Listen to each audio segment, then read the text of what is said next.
Hello, I'm Gordon Ritchie with Cole Morgan, and this is 2 Minutes of Motion. This segment is a good one in which to point out that 2 minutes is a target time and not a hard and fast time. Workbench makes it easy to set up the units for a screw mechanism.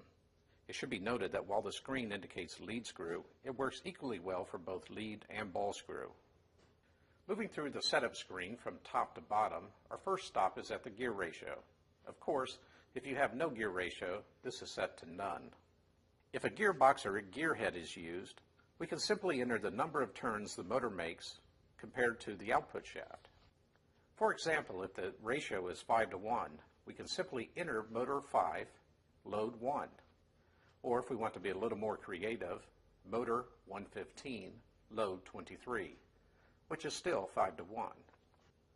If the gear ratio is achieved by a timing belt and pulleys, the number of teeth on the motor, pinion, and the load pinion can be counted, if not known, and entered for each. The range for the motor and load is 1 to 1,000. When setting up the screw, you will need to know the lead of the screw. The lead is how far the load will travel with one revolution of the screw, regardless of the gear ratio. The units for the lead are set in the custom position units. The available units are centimeters, or 1/100th of a meter, millimeter, or 1/1000th of a meter, micrometer, or 1/1,000,000th of a meter, and nanometer, 1/1,000,000,000th of a meter, inches, and mils, which is 1/1000th of an inch. We are setting our units to millimeters. If you don't know the lead of your mechanism, you can always measure it. On my actuator, I have placed a piece of tape and a mark at the starting point.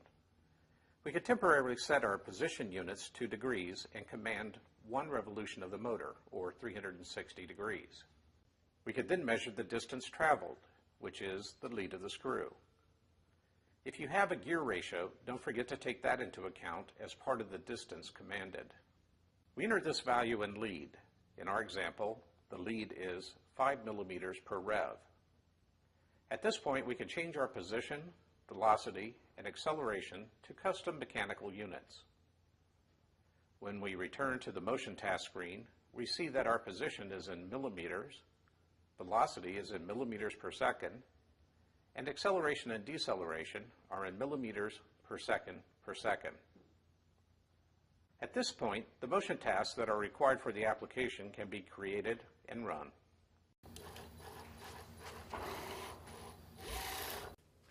The unit screen takes a lot of the work out of setting up a mechanism. The more you work with it, the more intuitive and fun it becomes. Check out our next segment when we set up a conveyor system. I'm Gordon Ritchie for 2 Minutes of Motion. I'll see you next time.